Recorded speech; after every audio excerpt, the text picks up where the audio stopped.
On a humid July morning, 10 years after a young couple vanished without a trace into the shadowed embrace of the Appalachian Trail, a discovery of unimaginable gravity shattered a decade of agonizing silence. It began, as so many things do, with the mundane. A lone hiker, a tourist from abroad with little knowledge of the local legends and heart-wrenching mysteries that permeated the very air of these ancient mountains, strayed from the well-trodden path. He sought a more secluded spot for a photograph, a vista unspoiled by the faint presence of other human footsteps. What he found instead was not a picturesque landscape, but rusted, almost skeletal remains of a backpack, partially obscured by years of fallen leaves and dense undergrowth. It was the kind of discovery that chills you to the bone, a silent testament to a story untold, a life unlived. But this was merely the prelude. Inside the corroded fabric, among the damp earth and decaying debris, lay a small, tarnished silver pendant, a delicate, heart-shaped locket barely larger than a thumbnail. The hiker, a man with an innate curiosity, carefully pried it open. Inside, two miniature, faded photographs, preserved imperfectly by the locket's embrace, stared back at him. A smiling young woman, her eyes bright with an almost ethereal joy, and a man, his arm around her, radiating an undeniable warmth. These were the faces of Sarah and Michael Jenkins, a couple whose disappearance had haunted the collective consciousness of this region for a decade, their story etched into the very fabric of the mountains like an ancient, sorrowful inscription. The subsequent investigation, sparked by this lone pendant and a forgotten backpack, would unravel a tapestry of deceit, obsession, and a darkness far more profound than anyone had ever dared to imagine. The woods, so often seen as a place of refuge and natural splendor, held secrets that clawed at the edges of sanity, revealing a truth so shocking it would forever alter the perception of the idyllic Appalachian Trail. Sarah, 27, and Michael, 29, were the epitome of youthful optimism. They were college sweethearts, their love story unfolding against a backdrop of shared dreams and an unshakable belief in a future brimming with possibility. Sarah, with her vibrant spirit and a laugh that could chase away the deepest shadows, was an artist, her canvases bursting with the colors of the natural world. Michael, a budding environmental scientist, possessed a quiet strength and a passion for conservation that bordered on reverence for the wilderness.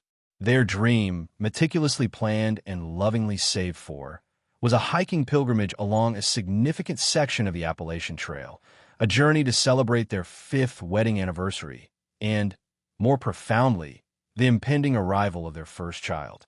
Sarah was 5 months pregnant, a beautiful, blooming secret they had just shared with their ecstatic families.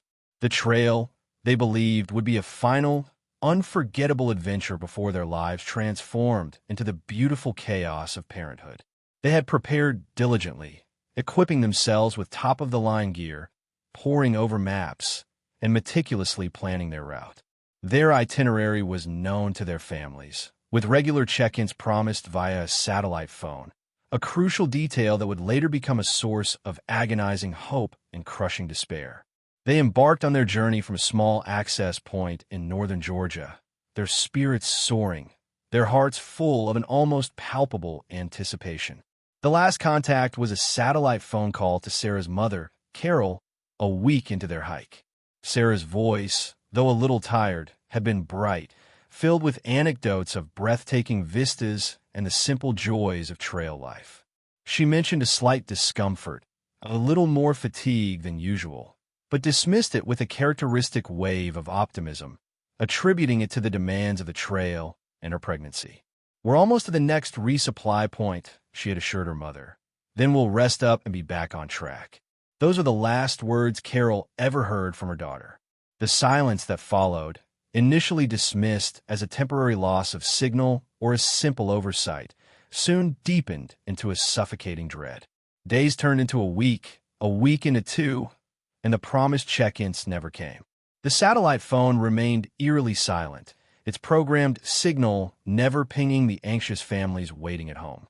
The initial concern morphed into a frantic alarm, and soon, a full-scale search operation was launched, the likes of which the region had rarely seen. Rangers, volunteers, search and rescue teams, and even concerned local hikers scoured the vast, unforgiving landscape. Helicopters crisscrossed the sky, their rhythmic thrumming a stark contrast to the profound silence of the forest floor. Dogs with keen noses traversed the rugged terrain, their handlers desperate for any scent, any sign. But the mountains, in their ancient, stoic indifference, yielded nothing. Not a footprint, not a discarded wrapper, not a single trace of Sarah and Michael Jenkins. It was as if the earth itself had swallowed them whole, leaving behind only the echoing questions of a distraught family and a baffled community. The initial days of the search were a whirlwind of activity, fueled by a potent cocktail of hope and frantic desperation. Hundreds of volunteers, local law enforcement, and seasoned search and rescue professionals converged on the small town nearest to the Jenkins' last known location. The Appalachian Trail, a ribbon of wilderness stretching for thousands of miles, became the focal point of a massive, coordinated effort. Maps were spread out, marked with potential routes, elevations, and water sources. Every possible scenario was considered, from a simple navigational error to a more serious accident, a fall, a sudden illness, an encounter with wildlife. The satellite phone, their only known link to the outside world, became a cruel enigma. Its last known ping indicated a location deep within a particularly remote and rugged section of the trail, an area known for its dense rhododendron thickets and treacherous, rocky ascents. Yet, repeated attempts to re-establish contact proved futile. Was the battery dead? Had it been damaged in a fall? Or had something more sinister occurred, rendering communication impossible? The lack of any distress signal was particularly perplexing. Sarah and Michael were experienced hikers, well-versed in trail safety protocols. They knew the importance of alerting authorities in an emergency. The silence, therefore, was not merely an absence of sound. It was an ominous presence, a heavy shroud draped over the entire investigation. Days bled into weeks, and the search grid expanded, covering hundreds of square miles. The unwavering dedication of the search teams was truly remarkable, their spirits sustained by the faint flicker of hope that Sarah and Michael might still be alive, perhaps injured, lost, and awaiting rescue. But as the summer sun beat down and the arduous nature of the terrain took its toll, the sheer scale of the undertaking began to overshadow the initial optimism. The wilderness, so beautiful and inviting in its natural state, transformed into an unforgiving labyrinth, its vastness mocking the limited resources and human endurance of the searchers. The families, particularly Sarah's mother, Carol, clung to every morsel of information, every speculative theory offered by the investigators. They held press conferences, their faces etched with grief and exhaustion, pleading with the public for any information, no matter how small. They plastered missing person flyers with Sarah and Michael's smiling faces on every tree, every lamppost, every bulletin board within a 100-mile radius of the trail. The images, once symbols of joy and anticipation, became poignant reminders of their sudden, inexplicable absence. As the weeks stretched into months, and the autumn leaves began to paint the mountainsides in hues of crimson and gold, the official search efforts began to scale back. Resources were finite, and without any concrete leads, the operation transitioned from an active rescue to a recovery mission, and then, heartbreakingly, to a cold case. The wilderness, it seemed, had swallowed them whole, leaving behind only echoes of their laughter and the agonizing questions that torment those left behind. The official conclusion, delivered with somber reluctance by the authorities, was that Sarah and Michael had likely succumbed to the elements, perhaps fallen victim to an unforeseen accident in the vastness of the trail. The mountains, they concluded, had claimed another 2 souls, leaving their story unfinished, their fate a permanent mystery. But for Carol, and for Michael's parents, this explanation was utterly unacceptable. They knew their children, their meticulous preparation, their resilience. There had to be something more, a piece of the puzzle still hidden in the shadows of the forest. The instinct of a mother, a father, whispers truths that logic often dismisses. They continued their own private search, fueled by an unwavering love and an unyielding refusal to accept the official narrative. They hired private investigators, consulted psychics, and returned to the trail themselves, walking the paths their children had walked, searching for a sign, a whisper, anything that could break the agonizing silence. Years passed, each one adding another layer of grief and unresolved anguish. The memories of Sarah and Michael, once so vivid, began to soften around the edges, blurred by the passage of time and the weight of their absence. The locket, the backpack, these were the threads that would, a decade later, unravel the carefully constructed tapestry of assumptions and reopen a wound that had never truly healed.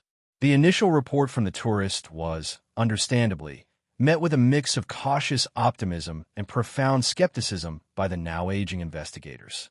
10 years had passed. Evidence, if any, would have long since succumbed to the relentless march of nature. Yet, the description of the pendant, so specific and personal, resonated deeply with Carol. It was an anniversary gift from Michael to Sarah, inscribed with their initials and their wedding date. There was no doubt this was Sarah's locket. The discovery, though weathered by a decade of exposure, was immediately secured and transported to a forensic lab. The rusted backpack, carefully excavated from its leafy tomb, was a treasure trove of potential clues. Inside, among the mud and decaying organic matter, forensic specialists meticulously sifted through the contents. A tattered map, an empty water bottle, a small, worn first aid kit, all standard hiking gear. But then, a chilling detail emerged. A small, circular hole, no larger than a bullet casing, was present on the side of the backpack, surrounded by frayed fabric. This was no ordinary wear and tear. This was an impact. An even more disturbing discovery followed. A small, dark stain on the inner lining of the backpack, barely visible to the naked eye, but confirmed by chemical tests to be human blood. The amount was small, but its presence spoke volumes. This was not an accident. This was violence.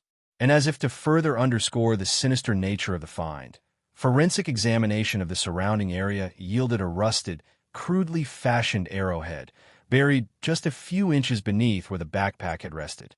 Its design was primitive, almost ancient, and its point was disturbingly sharp. The implication was immediate and terrifying. Sarah and Michael had not simply vanished. They had been attacked. The serenity of the wilderness had been shattered by a brutal act, and the official narrative of an accidental death crumbled into dust. The remote location of the discovery, far from any established trail or popular hiking spot, raised even more questions. Why would they have strayed so far off course? What could have led them to such a secluded and dangerous spot? The answers, as they would soon emerge, were far more disturbing than anyone could have anticipated, weaving a tale of calculated malice and a predatory presence lurking within the very heart of the mountains. The revelation of the backpack and the arrowhead cast a long, dark shadow over the once peaceful memory of Sarah and Michael's disappearance. The initial assumption of an unfortunate accident in the unforgiving wilderness was brutally dismantled, replaced by the chilling certainty of foul play. The small, circular hole in the backpack, coupled with the faint bloodstain, screamed of a violent encounter. This was no fall, no sudden illness. This was an attack. The arrowhead, primitive yet undeniably lethal, pointed to a perpetrator with a chilling disregard for human life and a disturbing connection to the ancient, untamed aspects of the forest. The case, now officially reopened, took on a renewed urgency. Investigators, some of whom had worked the original missing persons case a decade prior, felt a profound sense of responsibility, a chance to finally bring resolution to a family who had suffered in silence for so long. The forensic team meticulously analyzed every fiber of the backpack, every speck of earth, every minuscule detail that could offer a clue. The blood, though degraded by time, yielded enough genetic material for a partial DNA profile, a crucial step in identifying a potential assailant. The arrowhead, too, underwent rigorous examination. Its crude craftsmanship suggested it was not a mass-produced item, but rather something handmade, perhaps even historically significant, or more chillingly, crafted specifically for hunting, not animals but humans. This wasn't a random act of violence. It felt personal, almost ritualistic in its presentation. The discovery site itself became a renewed focus of intense scrutiny. Drones equipped with high-resolution cameras flew over the dense forest canopy, mapping the terrain with unprecedented detail. Ground teams, now armed with the knowledge that a crime had occurred, meticulously combed the area, searching for any additional evidence that might have been overlooked during the initial, less-informed search. They established a grid, systematically moving through the undergrowth, their eyes trained for anything out of place. It was during this painstaking search that another discovery was made, far more unsettling than the last. Buried beneath a layer of compacted earth, almost perfectly hidden from casual view, lay a crude shelter. It was an encampment, not unlike those constructed by survivalists or hermits, but with a disturbing underlying characteristic. The materials were locally sourced, branches, leaves, animal hides, blending seamlessly with the natural environment. Inside, the air was heavy with the scent of damp earth and something else, something vaguely metallic and strangely sweet. A few discarded items were found: rusted cans of long-expired food, a tattered blanket, and a collection of meticulously carved wooden figurines, depicting humanoid figures in various stages of distress and capture. But the most significant find within the shelter was a tattered, waterproof journal. Its pages, though faded, contained a sprawling, erratic script, a descent into madness written in the hand of a tormented soul. The journal entries spoke of the forest spirits, offerings to the ancient ones, and a chilling obsession with cleansing the sacred lands of intruders. There were drawings, too, crude, disturbing depictions of figures resembling Sarah and Michael, intertwined with ancient symbols and violent imagery.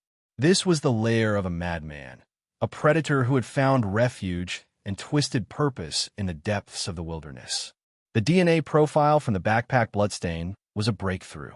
It matched a profile in the national database, not of a known criminal, but of a man named Silas Blackwood, a recluse who had vanished from society nearly 15 years prior. Blackwood had been a brilliant but increasingly unstable academic, specializing in obscure folklore and ancient rituals, particularly those of indigenous tribes in the Appalachian region. He had suffered a spectacular breakdown after being dismissed from his university position for increasingly erratic behavior and dangerous theories, disappearing into the mountains he claimed held the secrets to forgotten truths. The journal, now confirmed to be Blackwood's, painted a terrifying picture. He believed the Appalachian Trail was a sacred pathway, defiled by modern hikers. He saw himself as its protector, a chosen guardian tasked with performing purification rituals to appease the angry spirits he believed resided within the ancient trees and stones. Sarah and Michael, in their innocent pursuit of adventure, had unknowingly stumbled into his warped reality, becoming unwitting sacrifices in his delusional crusade. The narrative of their disappearance shifted from one of tragic accident to one of a calculated, ritualistic murder. The silence of the satellite phone, the absence of a distress call, it all made a horrifying sense now. They had likely been ambushed, caught unaware in a secluded area, their attempts to communicate immediately thwarted. Blackwood, a man who had intentionally severed all ties with the modern world, would have easily recognized and disabled their technology. The horror of their final moments began to unfold in the minds of the investigators, a chilling testament to the darkness that can fester in isolation, unchecked by the conventions of society. The mountains, once a symbol of freedom and natural beauty, now seemed to hold a sinister history, forever tainted by the madness that had consumed one of its own.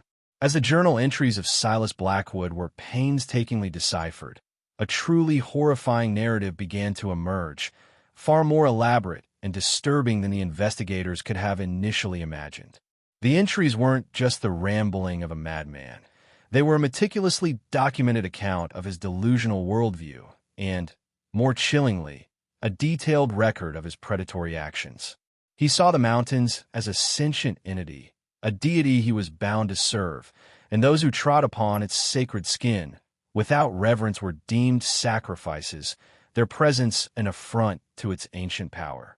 Sarah and Michael, in their joyful innocence, had been perceived not as fellow humans seeking natural beauty, but as interlopers, ripe for ritualistic purification. Blackwood's journal contained chilling passages describing his surveillance of them, his meticulous planning, and his twisted justification for their demise. He wrote of observing them for days, noting their routines, their moments of vulnerability. The very qualities that made Sarah and Michael so endearing.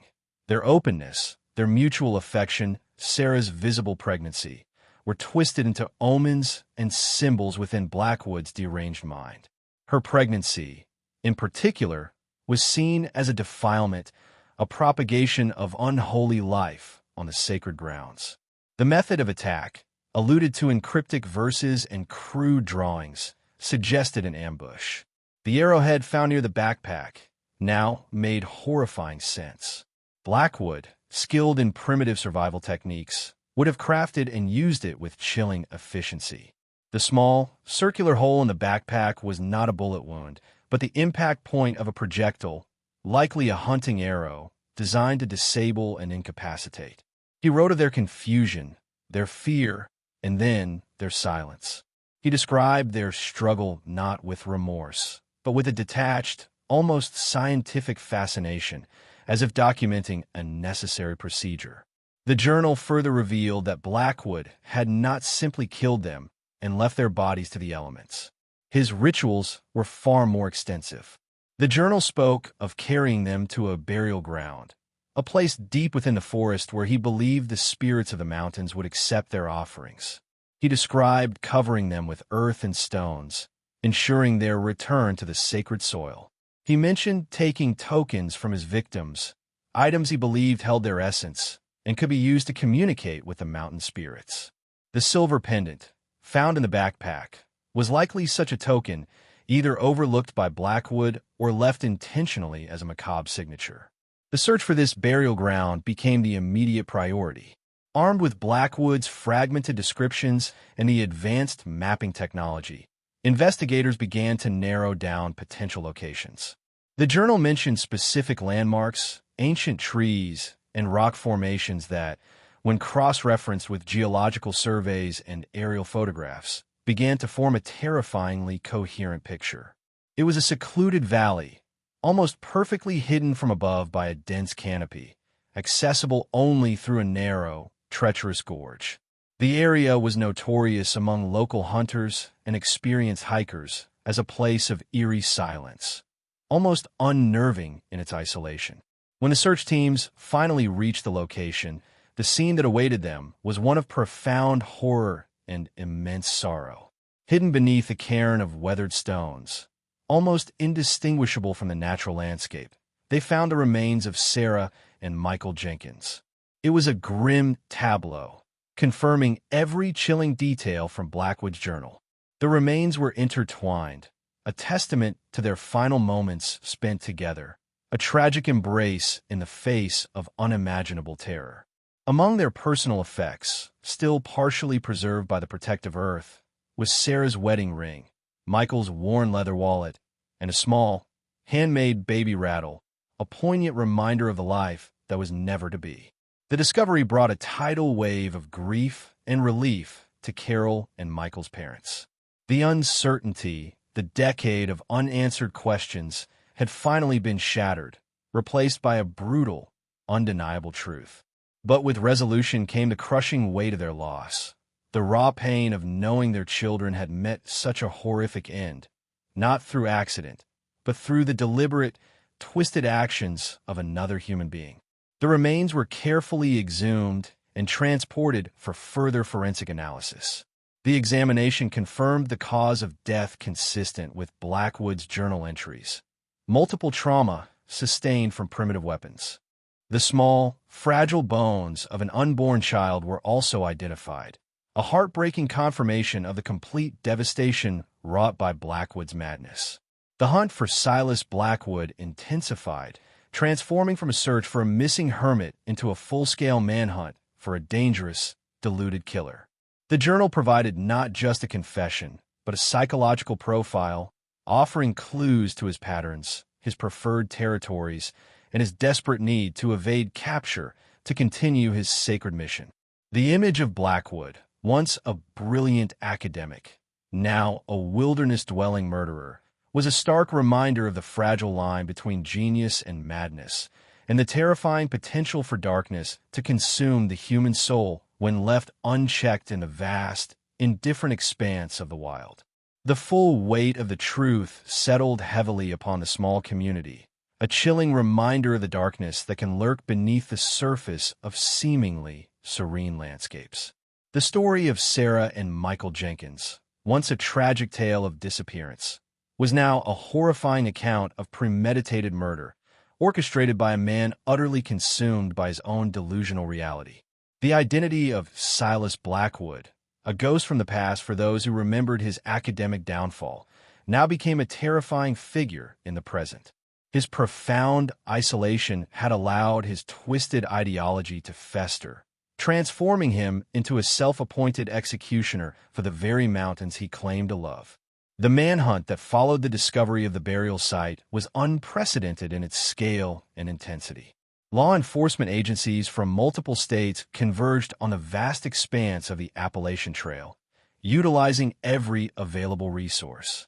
Thermal imaging drones soared silently overhead, mapping the terrain in search of any heat signature that could betray Blackwood's position. Specialized K-9 units, trained in tracking human scent over long distances, were deployed, their keen noses working tirelessly against the unforgiving elements.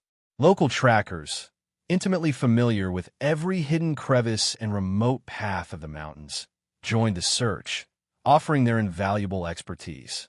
The challenge was immense. Blackwood knew these mountains better than anyone. He had lived off the land for years, honing his survival skills to an almost supernatural degree. He moved like a phantom, leaving little to no trace. He anticipated their movements, evaded their traps, and seemed to melt into the ancient forests with unnerving ease. The journal, while a crucial piece of evidence, also served as a map to his mind, revealing his paranoia, his deep distrust of outsiders, and his unwavering conviction that he was on a divine mission.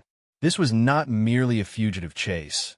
It was a psychological battle against a man who believed he was beyond human law, operating under a higher, darker authority. Weeks turned into months, and the pursuit continued relentlessly. The authorities released a composite sketch of Blackwood based on his old photographs and descriptions from those who remembered him, warning hikers and local residents of the extreme danger he posed. The image of a gaunt, wild-eyed man with a tangled beard and an unsettling intensity in his gaze became a haunting presence in the news cycles, a stark contrast to the youthful, vibrant faces of Sarah and Michael. There were sightings, whispers in the remote, logging towns, fleeting glimpses of a shadowy figure disappearing into the treeline. Each lead was pursued with vigor, often leading to dead ends, reinforcing Blackwood's mastery of his domain. The physical and emotional toll on the search teams was immense. The sheer vastness of the wilderness, coupled with the psychological strain of hunting a man who was both brilliant and utterly insane, pushed many to their limits. Yet, the memory of Sarah and Michael, and the heartbreaking image of the tiny baby rattle, fueled their determination. They would not rest until Blackwood was brought to justice. The eventual capture of Silas Blackwood was as dramatic as it was unexpected, a testament to sheer perseverance and a moment of rare vulnerability from the elusive killer. After months of relentless pursuit, a small, highly specialized tracking team, utilizing a combination of traditional tracking methods and advanced surveillance technology, cornered Blackwood deep within a remote cave system known only to a handful of local legends. He had been meticulously planning an escape into an even more secluded section of the mountains. His resources dwindled, his body weary from constant evasion. When confronted, he did not surrender peacefully. Instead, he lashed out with a primal ferocity, armed with a sharpened piece of flint and the desperate cunning of a cornered animal. A tense standoff ensued, culminating in a violent struggle that left several officers injured. But ultimately, Blackwood was subdued. He was not the charismatic, albeit disturbed, academic of years past. He was a broken man, physically emaciated, his eyes still holding that unsettling intensity, but now tinged with a desperate, defeated madness. His capture brought a profound sense of closure, albeit a painful one, to the Jenkins families. They finally had answers, a face to the monster who had stolen their children and their grandchild. The trial of Silas Blackwood was a harrowing affair, exposing the depths of his depravity and the tragic impact of his delusions. He spoke eloquently, yet chillingly, of his divine mission, showing no remorse for his actions, only a profound sense of misunderstanding from a world he believed had abandoned its sacred duties. The jury, however, saw through his twisted logic, recognizing the calculated malice behind his actions. He was found guilty on multiple counts of murder, his sentence ensuring he would spend the rest of his life confined, unable to harm another soul or further desecrate the memory of those he had so brutally taken. The story of Sarah and Michael Jenkins, once a local mystery, became a national cautionary tale. It highlighted the unseen dangers that can lurk even in the most beautiful and seemingly pristine environments.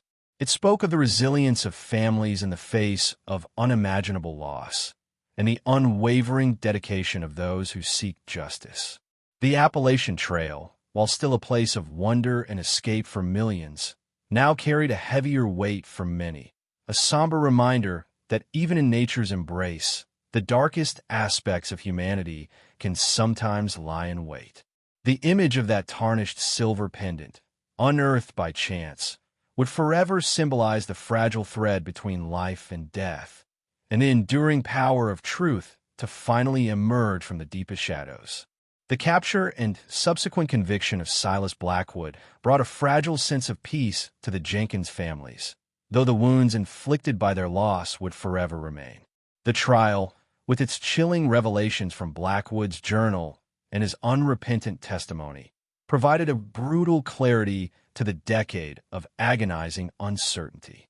For Carol, Sarah's mother, the justice served was a hollow victory, unable to bring back the vibrant life of her daughter or the grandchild she would never hold.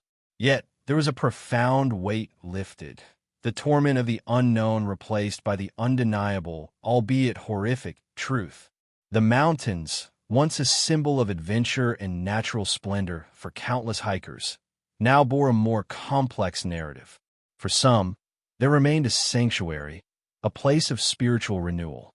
For others, particularly those who followed the tragic story of Sarah and Michael, the ancient peaks and valleys whispered cautionary tales of hidden dangers and the darkness that can sometimes lurk within human hearts, even in the most idyllic settings.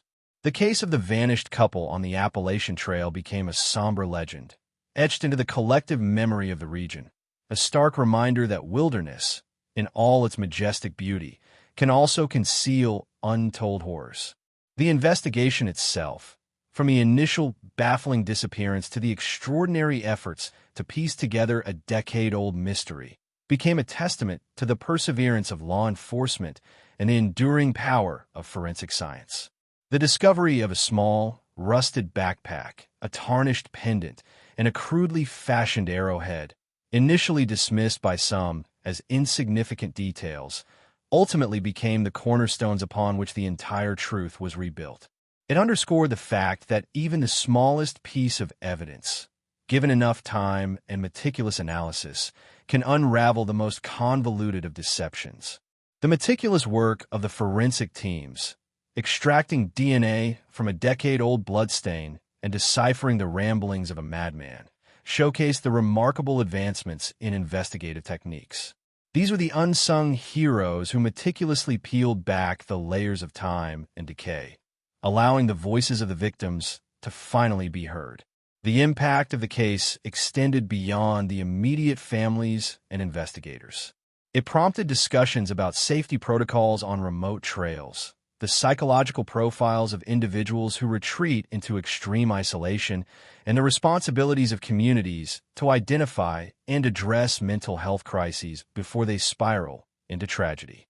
While Sarah and Michael's fate was a singular horror, it illuminated broader societal issues that deserved attention. Their story became a poignant reminder that while the wilderness offers freedom and solace, it can also amplify vulnerabilities, particularly when confronted with human malevolence. The memory of Sarah and Michael Jenkins lives on, not just as victims of a senseless crime, but as a symbol of youthful dreams tragically cut short. Their photographs, once circulated as missing person flyers, now serve as a testament to the lives they lived, the love they shared, and the child they anticipated. The silver pendant, found in the rusted backpack, was carefully returned to Carol, who now wears it close to her heart, a tangible link to her daughter and a stark reminder of the long, arduous journey to uncover the truth. The forests of the Appalachian Trail, in their quiet majesty, continue to stand, ancient and indifferent to the human dramas that unfold within their embrace. Yet for those who know the story, a faint echo of Sarah and Michael's laughter and the chilling presence of Silas Blackwood's madness will forever permeate the air, a silent testament to a truth that refused to stay buried beneath the leaves and stones of the mountain. The case of the vanished couple serves as a powerful, unsettling narrative, woven into the fabric of the trail itself, a story of hope, terror, and the unwavering pursuit of justice against the backdrop of an unforgiving wilderness. It remains a stark reminder that sometimes the greatest monsters are not mythical creatures of the deep woods, but the disturbed minds of men, hiding in plain sight, their darkness concealed by the very beauty of the natural world. This profound realization, born from a decade of silence and a chance discovery, forever altered the perception of the Appalachian Trail, transforming it from a mere path into a place holding both breathtaking beauty and the chilling echoes of a devastating truth. The final act of this somber drama unfolded not in the silent depths of the forest, but within the sterile walls of a courtroom, where the twisted narrative of Silas Blackwood's delusion was laid bare for the world to witness. His trial was a spectacle, attracting national attention as the details of his decade-long reign of terror and his bizarre belief system were meticulously presented. Blackwood, disheveled and gaunt, maintained an unsettling composure throughout, his eyes still holding that unsettling flicker of fanaticism. He spoke not with regret, but with a chilling conviction, detailing his perceived divine mandate to cleanse the sacred mountains. His testimony, though punctuated by erratic ramblings, provided an even deeper, more disturbing insight into the final moments of Sarah and Michael. He described ambushing them near a secluded water source, catching them off guard. The arrow, he claimed, was not meant to kill, but to incapacitate, to allow him to perform his sacred duty. He spoke of their fear, their pleas, which he dismissed as the cries of the defilers. He recalled taking the baby rattle from Sarah's belongings, not as a souvenir, but as an object he believed could appease the spirits of the unborn, a grotesque twist of fatherhood. The jury, comprised of individuals from a community deeply impacted by the years of mystery and the eventual horror, listened with a mixture of revulsion and morbid fascination. They heard expert testimony from forensic psychologists who painted a portrait of a man consumed by paranoid delusions, a brilliant mind fractured by isolation and unchecked mental illness. Yet, his actions were undeniably intentional, meticulously planned, and executed with a chilling lack of empathy. The prosecution skillfully dismantled Blackwood's claims of divine intervention, presenting the sheer brutality of his crimes and the devastating impact on Sarah and Michael and their families. They emphasized the premeditated nature of the attack, the careful selection of his victims, and the deliberate concealment of their bodies. They brought forth the harrowing testimony of Carol Jenkins, who, with immense strength and dignity, spoke of her daughter's dreams, her impending motherhood, and the decade of agonizing grief she had endured. Her words, though quiet, resonated with an undeniable power, painting a vivid picture of the lives stolen by Blackwood's madness. The defense, largely based on Blackwood's severe mental instability, argued for a verdict of not guilty by reason of insanity. They presented a history of his escalating paranoia, his break from reality, and his inability to distinguish right from wrong. However, the prosecution countered with evidence of his cunning, his ability to evade capture for so long, and his meticulous planning, all of which suggested a twisted, yet functional, understanding of his actions. After weeks of testimony, the jury returned a verdict that echoed the community's outrage: guilty on 2 counts of first-degree murder, and guilty on additional charges related to the murder of an unborn child.